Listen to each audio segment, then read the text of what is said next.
नमस्कार, स्वागत है आपका सत्य हिंदी के खास कार्यक्रम सुनिए सच में, जहां पर हम लेकर आते हैं आपके लिए दिन भर की 5 बड़ी खबरों का विश्लेषण। तो चलिए शुरुआत करते हैं आज की हेडलाइन से। किसानों का सफल रेल रोको आंदोलन, अजय मिश्रा की बर्खास्तगी की मांग। राज्यपाल मलिक की चेतावनी, किसानों की मांगे नहीं मानी तो नहीं आएगी सरकार। कश्मीर में आतंकवादियों के निशाने पर गैर कश्मीरी लौटने को मजबूर।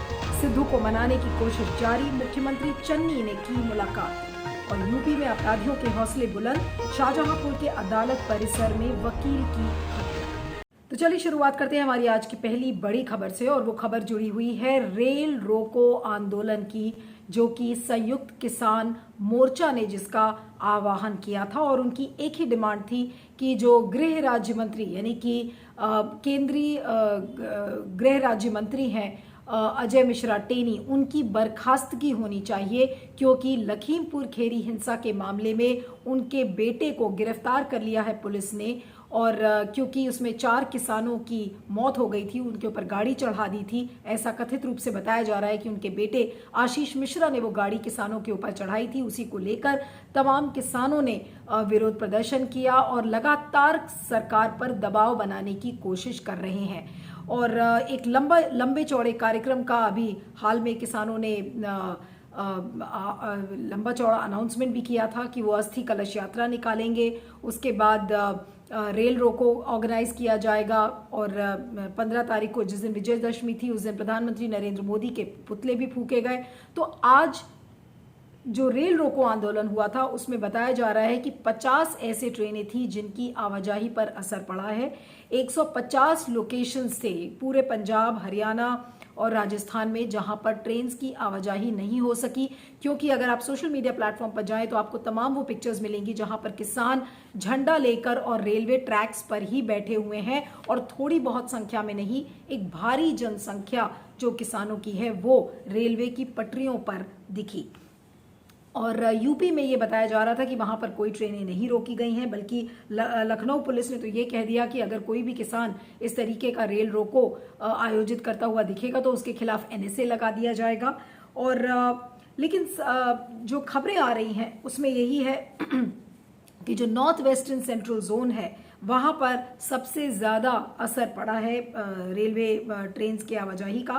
पंजाब अंबाला डिवीज़न वो सबसे ज़्यादा अफेक्टेड था, और जितनी भी ट्रेन्स थी वो वहां पर रोकी गई थी। और वो एक बार फिर से पिछले साल की याद दिलाती थी, क्योंकि अगर आपको ध्यान हो तो 24 सितंबर के आसपास पिछले साल बहुत ज़्यादा ट्रेनें रोकी गई थी। कोयले की आवाजाही है वो भी बंद हो गई थी, और कुल मिलाकर रेलवेज को 1300 करोड़ रुपए का नुकसान झेलना पड़ा था। तो लगातार किसान इस चीज को लेकर दबाव बना रहे हैं केंद्र सरकार के ऊपर कि अजय मिश्रा टेनी, जो कि केंद्रीय गृह राज्य मंत्री हैं, उनको बर्खास्त किया जाए, उनको गिरफ्तार किया जाए। लेकिन सवाल ये उठता है कि क्या रेल रोको से अजय मिश्रा टेनी को गिरफ्तार कर लिया जाएगा? किसानों ने लगातार दबाव बनाने की कोशिश की है, लेकिन क्या केंद्रीय गृह राज्य मंत्री अजय मिश्रा टेनी को गिरफ्तार किया जाएगा, उनकी बर्खास्तगी होगी? ये अभी कहना मुश्किल है। लेकिन किसानों ने बिल्कुल एक विपक्षी जो दल हैं उनके रूप में आकर और उसी फॉर्म में उन्होंने केंद्र सरकार पर लगातार दबाव बनाया है, और कह रहे हैं कि वो दबाव आगे भी बनाते रहेंगे जब तक अजय मिश्रा टेनी की गिरफ्तारी और बर्खास्तगी नहीं हो जाती। तो किसानों का जो आंदोलन है वो लगातार जारी है। जो 3 कृषि कानून थे उनको लेकर तो जो विद्रोह प्रदर्शन है वो चल ही रहा है, लेकिन साथ में किसानों में गुस्सा बढ़ गया है, उनकी एकजुटता बढ़ गई है, जो कि इस समय सरकार के लिए एक बहुत बड़ी चुनौती के रूप में उभर रहा है। और लखीमपुर खेरी हिंसा के मामले ने तो सारे किसानों को, देश भर के किसानों को ऐसा लग रहा है कि बिल्कुल एकजुट कर दिया है। लेकिन सवाल ये उठता है कि क्या बीजेपी इन किसानों की बात सुनेगी? क्या बीजेपी को इतनी शर्म इस समय आ रही है कि जिसके बेटे को मर्डर के केस में गिरफ्तार कर लिया गया हो, इस आरोप में कि उन्होंने गाड़ी किसानों के ऊपर चढ़ा दी थी, तो आज नैतिकता के आधार पर क्या अजय मिश्रा टेनी को कंटिन्यू करना चाहिए एज अ मिनिस्टर? लेकिन सवाल ये उठता है कि बीजेपी क्या ऐसी नैतिकता को मानती है? क्या नैतिकता के आधार पर बीजेपी इसके लिए इतना मुश्किल क्यों हो रहा है कि वो अजय मिश्रा टेनी को एक निर्देश दे और कहे कि आप अपने पद से इस्तीफा दे दीजिए? तो यहाँ पर पॉलिटिकल विल की ज़रूरत है, मोरालिटी की ज़रूरत है। जिस नैतिकता की हम बात कर रहे हैं, ऐसा लग रहा है कि न राजनीतिक इच्छा शक्ति है और ना ही नैतिकता का वो पैमाना बीजेपी में है जिसके चलते वो अजय मिश्रा से कह सके कि ठीक है, जब तक जांच चल रही है तब तक आप पद से हट जाइए।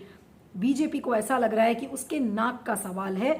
दबाव में आकर उन्होंने आशीष मिश्रा की गिरफ्तारी तो कर दी है, लेकिन मुझे नहीं लग रहा कि अभी फिलहाल ऐसे कोई आसार नजर आ रहे हैं कि अजय मिश्रा टेनी को गिरफ्तार किया जाए। बहरहाल बीजेपी के अंदर के लोग इस असहजता को महसूस कर रहे हैं और कई लोग बीजेपी यूपी में मानते हैं कि अजय मिश्रा टेनी को गिरफ्तार होना चाहिए और उनको पद से इस्तीफा दे देना चाहिए। लेकिन सवाल ये उठता है कि उनसे ये इस्तीफा क्यों नहीं मांगा जा रहा है?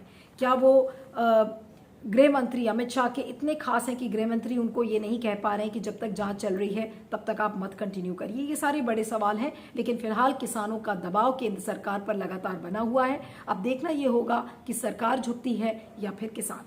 इस पर फीडबैक दीजिएगा, मैं आगे चलती हूँ।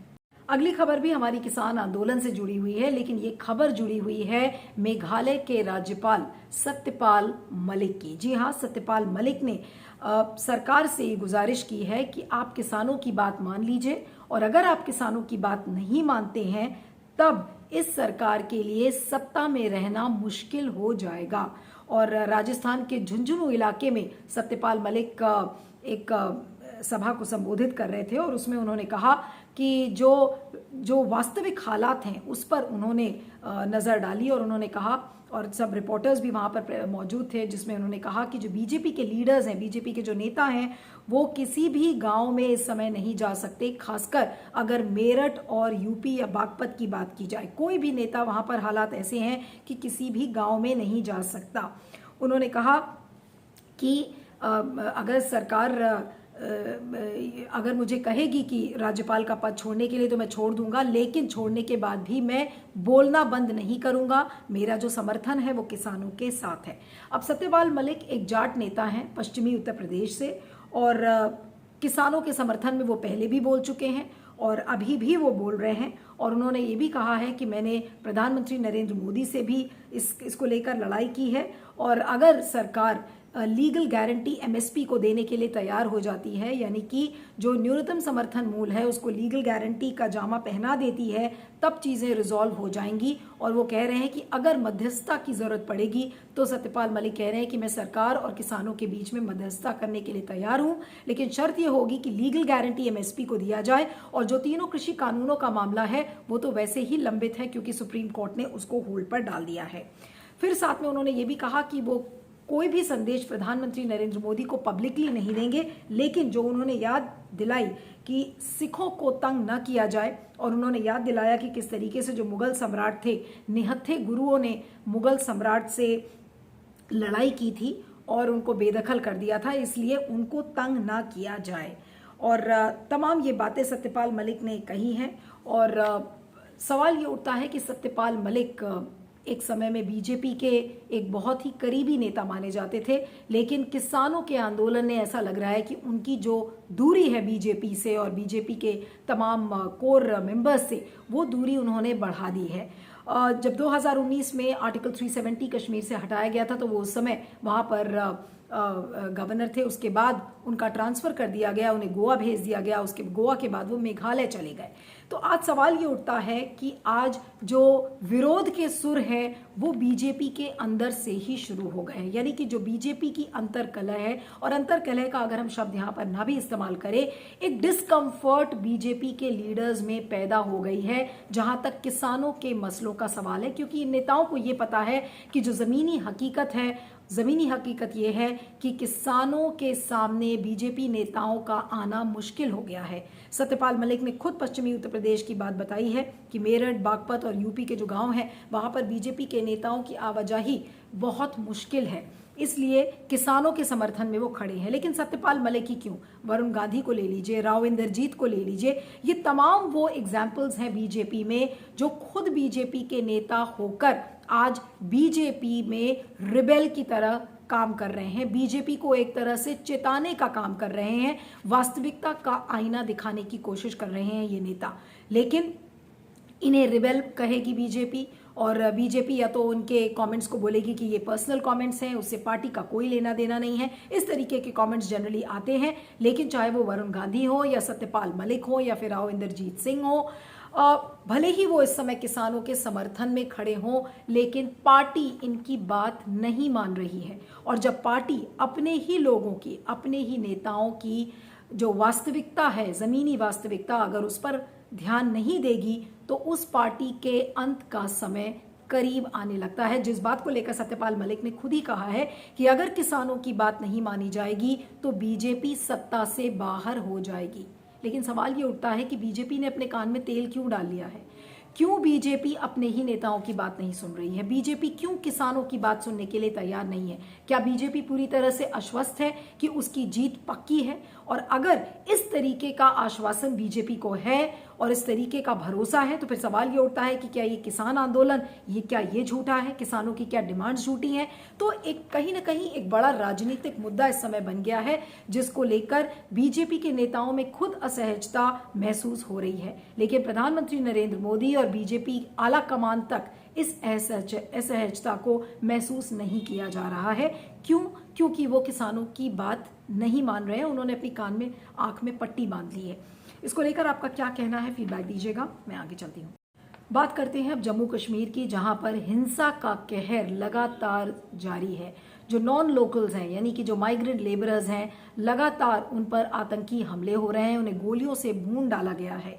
और अगर पिछले 7 दिन की हम बात करें तो 11 लोकल्स को वहां पर मारा गया है। 11 जो बाहरी हैं, मजदूर हैं, कुछ वेंडर्स हैं, उनको मारा है आतंकवादियों ने। अब अभी रविवार को बिहार के 2 मजदूरों को कुलगाम इलाके में मौत के घाट उतार दिया गया था। उसी तरह से रविवार को एक बिहार के फेरी वाले को मौत के घाट उतारा गया। यूपी के एक मजदूर की हत्या कर दी गई। उसके पहले आपने देखा था कि माखन लाल बिंद्रू और उसके पहले 2 शिक्षकों को किस तरीके से उनकी हत्या की गई थी। फिर वीरेंद्र पासवान का नाम आ रहा था। और इन तमाम घटनाओं के पीछे एक आउटफिट है जिसका नाम है द रेजिस्टेंस फोर्स। इसका हाथ बताया जा रहा है। और लेकिन इस घटना के बाद काफ़ी अफरा तफरी कश्मीर में हो गई है। और आपको बता दें कि और अफरा तफरी और अफवाहों का भी बाजार इतना गर्म हो गया है कि कल लोगों ने अफवाह फैला दी कि जितने भी प्रवासी मजदूर हैं वो पुलिस के कैंप्स में उनको जाने की एडवाइजरी जारी कर दी गई है। और ये बताया जा रहा था कि आईजी ने ये इस एडवाइजरी को इशू किया है। उसके बाद पुलिस को अपने ट्विटर हैंडल से ये बताना पड़ा कि नहीं, ये एडवाइजरी गलत है और ये एक अफवाह है। लेकिन एक डर का माहौल इस समय वापस जम्मू कश्मीर में दिख रहा है, खासकर अगर हम घाटी की बात करें, क्योंकि वहां पर लगातार जो मासूम जो बाहरी जनता है उस पर जिस तरीके की मारकाट हो रही है और जिस तरीके से, जिस बेदर्दी से उन्हें मारा जा रहा है, तो सवाल ये उठता है कि आखिर इस तरीके की घटनाएं एक बार फिर से क्यों नजर आ रही हैं। जिस तरीके से एक दौर जो 1990 का दशक जो कश्मीर का था, बहुत सारे लोग ये कह रहे हैं कि उस 90 के दशक की इस समय कश्मीर याद दिला रहा है। ये कहा जा रहा था कि जब आर्टिकल 370 को कश्मीर से हटाया जाएगा तो कश्मीर नॉर्मल हो जाएगा। लगातार केंद्र सरकार और एलजी मनोज सिन्हा खुद इस बात को कह रहे हैं कि देखिए, कश्मीर में हालात सुधर जाएंगे, कश्मीर की विकास की जो यात्रा है वो पटरी पर आ जाएगी। लेकिन सवाल ये उठता है कि कहाँ गया वो कश्मीर जो कि नॉर्मल था, जो शांत था, जिस कश्मीर में पत्थरबाजी की घटनाएं नहीं होती थी। आज वापस हत्या के उस दौर में वापस कश्मीर क्यों उस आग में उलझ रहा है? ये तमाम सवाल आज सत्यपाल मलिक, जो कि जम्मू कश्मीर के उपराज्यपाल भी थे, उन्होंने भी ये सवाल खड़ा किया है कि जब वो कश्मीर में थे उस समय आतंकवादी हिम्मत नहीं कर सकते थे 50 किलोमीटर के दायरे में भी श्रीनगर के कि वो अंदर आए, और अब तो वो शहर में घुसकर लोगों को मार रहे हैं। तो सवाल ये उठता है कि ये हिंसा का दौर कश्मीर में क्यों आ गया है? क्या आर्टिकल 370 का ये रेपरकशन है? क्या केंद्र सरकार कश्मीर के हालात को संभाल नहीं पा रही है और झूठा एक नॉर्मलसी का वादा करके और एक झूठा आईना लोगों को दिखाने की कोशिश कर रही है? आखिर जो सेपरेटिस्ट एलिमेंट्स हैं उनका क्या कहा जाए? और अफगानिस्तान में जिस तरीके की सत्ता पलट वहाँ पर हुई है और जो तालिबान के हाथ में जो सत्ता आ गई है, क्या ये उसका एक असर कश्मीर में दिख रहा है?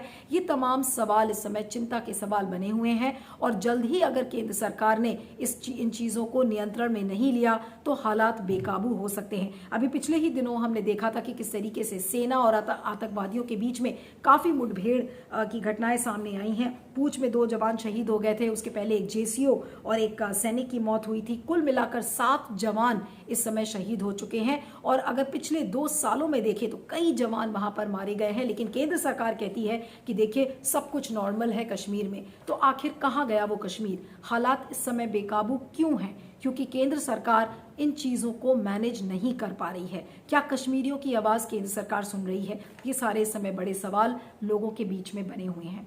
इस पर आपका क्या फीडबैक है जरूर बताइएगा। मैं आगे चलती हूँ।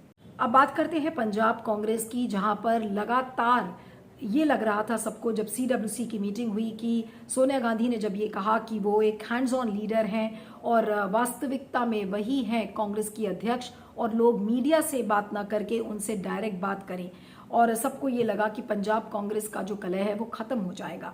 लेकिन ऐसा नहीं हुआ। सिद्धू ने फिर से एक चिट्ठी लिखी, नवजोत सिद्धू ने कांग्रेस अध्यक्ष सोनिया गांधी को, और फिर से उनको जो वो 13 पॉइंट एजेंडा है उसकी याद दिलाई। और याद दिलाने के अलावा उस लेटर को, उस चिट्ठी को उन्होंने सार्वजनिक कर दिया। सार्वजनिक करने का ये मतलब था कि उनका निशाना एक बार फिर से पंजाब के मुख्यमंत्री चरणजीत सिंह चन्नी थे। उनको ये चीज़ पसंद नहीं आ रही है कि चरणजीत सिंह चन्नी को मुख्यमंत्री बनाया गया है और लगातार वो आला कमान को ये बताना चाह रहे हैं कि देखिए जो मुख्यमंत्री जो वो एजेंडा है जो वर्कआउट किया था 13 पॉइंट का एजेंडा, उस पर काम नहीं कर रहे हैं। अब वो 13 पॉइंट एजेंडे में क्या क्या चीज़ें थी? गुरु ग्रंथ साहिब की बदसलूकी का मामला था, नशा मुक्त करने की बात थी, पंजाब को रोजगार पैदा करने के जो साधन थे उनकी बात की गई थी, कृषि के लिए अलग अलग स्कीम्स को बनाया जाए उसको लेकर तमाम बातचीत थी। तो ये सारी चीज़ें उस 13 पॉइंट एजेंडे में थी। लेकिन हालात बेकाबू ना हो जाएं इसलिए चरणजीत सिंह चन्नी सिद्धू को मिलने चले गए और उनको मिलकर ये बताया कि सारी चीज़ें रिजॉल्व हो जाएंगी, चाहे 13 पॉइंट का एजेंडा हो, चाहे फिर 18 पॉइंट का हो या 21 या 24, सारे मैटर्स रिजॉल्व हो जाएंगे। उन्होंने कहा कि पार्टी की आइडियोलॉजी सब सर्वोच्च है और उसकी आइडियोलॉजी को लागू करना ही सबका धर्म है। और उन्होंने कहा कि पार्टी ही सुप्रीम है। इन चीज़ों को लेकर चरणजीत सिंह आगे बढ़े और एक बार फिर से चरणजीत सिंह चन्नी ने यह साबित किया कि वो चुनाव के समय कोई कंट्रोवर्सी नहीं में रहना चाहते हैं और पार्टी की एक स्मूथ सेलिंग चाहते हैं ताकि चुनाव को शांतिपूर्वक ढंग से बनाया जा सके। लेकिन सवाल ये उठता है कि अमरिंदर सिंह को किस लिए हटाया गया? अमरिंदर सिंह से सिद्धू को ये शिकायत थी कि अमरिंदर सिंह ने जो उनका जो 13 पॉइंट एजेंडा था और 18 पॉइंट एजेंडा था उसको इम्प्लीमेंट नहीं किया। उन्होंने इतना दबाव बनाया आला कमान पे कि अमरिंदर सिंह को रिजाइन करना पड़ा। उसके बाद चरणजीत सिंह चन्नी को मुख्यमंत्री बनाया गया। लोगों ने ये अटकलें लगाई कि पंजाब कांग्रेस में चीजें सुधर जाएंगी। लेकिन सिद्धू की जो प्रेशर टैक्टिक्स है वो अभी भी बरकरार है। यानी कि सिद्धू बार बार सोनिया गांधी को ये बताना चाह रहे हैं कि वो चन्नी को अब निशाने पे रख रहे हैं और मुख्यमंत्री उनका चन्नी का बना रहना सिद्धू को रास नहीं आ रहा है। यानी कि जो अंतःकलह है पंजाब कांग्रेस की वो खत्म होने का नाम नहीं ले रही है। और जो लोग ये कह रहे हैं कि नहीं पंजाब कांग्रेस में सारी चीजें रिजॉल्व हो गई हैं, तो ये कहना गलत होगा, क्योंकि नवजोत सिद्धू ने एक प्रेशर कुकर जैसी एक स्थिति पंजाब में पैदा कर दी है और वो प्रेशर कुकर का जो ढक्कन है वो कब फूट कर बाहर आ जाएगा ये किसी को पता नहीं है। लेकिन सिद्धू के निशाने पर सिर्फ इस समय एक व्यक्ति है और वो है चरणजीत सिंह चन्नी, और वो इस चीज़ से बिल्कुल भी पीछे नहीं हट रहे हैं और उनके मन में बिल्कुल भी ज़रा सी भी इस बात को लेकर रिग्रेट नहीं है कि इस तरीके की अगर वो चिट्ठी आला कमान को लिखते हैं तो वो पब्लिसाइज भी साथ में करते हैं। क्योंकि आपको याद हो तो CWC मीटिंग में क्या कहा था सोनिया गांधी ने कि जो 4 दीवारी के बाहर जो चीजें जानी है वो CWC डिसाइड करेगा। यानी कि अभी भी सिद्धू एक बागी नेता के रूप में ही नजर आ रहे हैं CWC की मीटिंग में, चाहे कुछ भी सोनिया गांधी बोले। तो पंजाब का ये जो अंतःकलह है ये कब खत्म होगा ये किसी के समझ से परे है।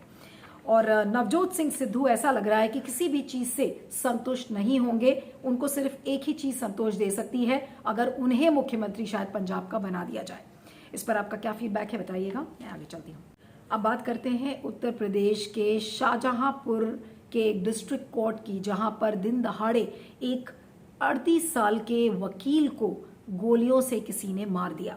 अब ये जो एडवोकेट है भूपेंद्र सिंह, ये जलालाबाद तहसील के थे और इनको कुछ काम था और डिस्ट्रिक्ट कोर्ट की तीसरी मंजिल पर जब ये किसी क्लर्क को मिलने जा रहे थे, उसी समय एक कंट्री मेड पिस्टल क्योंकि वहां पर मिली है, उनको गोली से मार दिया गया। और जो घटना स्थल था वहां से एक कंट्री मेड पिस्टल मिली है और जो उनकी बॉडी थी, जो उनकी लाश थी, वहां से उस कंट्री मेड जो पिस्टल थी वो लोगों को मिली है। लेकिन कई लोगों ने बोला कि क्योंकि उन्होंने संदिग्ध को नहीं देखा, कौन आरोपी था, कौन उसमें अक्यूज था, किसी ने उसको देखा नहीं, तो लोग ये सोच रहे थे कि सुसाइड होगा। लेकिन ADG law and order Prashant Kumar ने इस बात को साफ किया कि अब जो अभियुक्त है उसको पकड़ लिया गया है, उसने अपना जो अपराध है उसको कबूल भी लिया है और सीसीटीवी फुटेज के आधार पर उस अभियुक्त को पकड़ा गया है। लेकिन सवाल ये उठता है कि दिन दहाड़े अदालत के परिसर में अगर इस तरीके से गोली से किसी वकील को मारा जाए तो आप वहां के लॉ एंड ऑर्डर यानी कि कानून व्यवस्था को क्या कहेंगे। योगी आदित्यनाथ माने जाते हैं कि बहुत ही एक कड़े एडमिनिस्ट्रेटर है, यूपी में सब कुछ ठीक है, उत्तम प्रदेश है, यहाँ पे सब कुछ कंट्रोल में है, तो आखिर दिन दहाड़े शाहजहांपुर में इतनी बड़ी घटना हो जाती है और किसी को कानो कान खबर नहीं लगती। और अदालत में सुरक्षा के इंतजाम कैसे हैं, एक उसकी भी पोल खोलता है। और इस चीज को लेकर मायावती ने भी आज एक ट्वीट किया है कि यूपी में कौन सुरक्षित है। अगर इस तरीके से दिन दहाड़े वकीलों को मारा जाएगा तो यूपी की कानून व्यवस्था का क्या होगा। क्या इस पर बोलेंगे योगी आदित्यनाथ, क्या इस पर कार्रवाई होगी, ये सारी देखने वाली बात है। लेकिन जिस तरीके से यूपी में इस समय लॉ एंड ऑर्डर की व्यवस्था देखी जा रही है तो सरकार पर, योगी आदित्यनाथ के ऊपर काफी इस समय प्रश्न चिन्ह खड़े होते हैं। सुनिए सच की 5 बड़ी खबरों में इतना ही। आप मुझे ट्विटर पर फॉलो कर सकते हैं, मेरा ट्विटर हैंडल है @नीलू317। आप देखते रहिएगा सुनिए सच और बने रहिएगा सत्य हिंदी के साथ। Thank you so much. सत्य हिंदी का ऐप डाउनलोड करें गूगल प्ले स्टोर पर।